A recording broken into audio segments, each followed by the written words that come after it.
کلام مقدس قرآن عہد نامہ میں سے زبور کی کتاب، اس کا باب نمبر 115۔ حقیقی خدائے واحد، ہم کو نہیں، آئے خداوند ہم کو نہیں، بلکہ تو اپنے ہی نام کو اور اپنی شفقت اور سچائی کی خاطر جلال بخش۔ قومیں کیوں کہیں اب ان کا خدا کہاں ہے؟ ہمارا خدا تو آسمان پر ہے، اس نے جو کچھ چاہا وہی کیا۔ ان کے بت چاندی اور سونا ہے، یعنی آدمی کی دستکاری۔ ان کے منہ ہیں اور وہ بولتے نہیں، آنکھیں ہیں اور وہ دیکھتے نہیں، ان کے کان ہیں اور وہ سنتے نہیں، ناک ہے پر وہ سونگھتے نہیں، ان کے ہاتھ ہیں پر وہ چھوتے نہیں، پاؤں ہیں پر وہ چلتے نہیں، اور ان کے گلے سے آواز نہیں نکلتی۔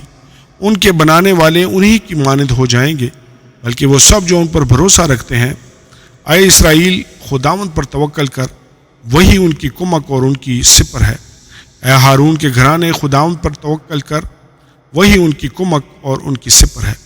اے خداوند سے ڈرنے والو، خداوند پر توکل کرو، وہی ان کی کمک اور ان کی سپر ہے۔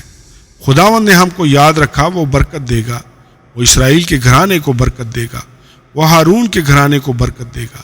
جو خداوند سے ڈرتے ہیں، کیا چھوٹے کیا بڑے، وہ سب ان کو برکت دے گا۔ خداوند تم کو بڑھائے، تم کو اور تمہاری اولاد کو۔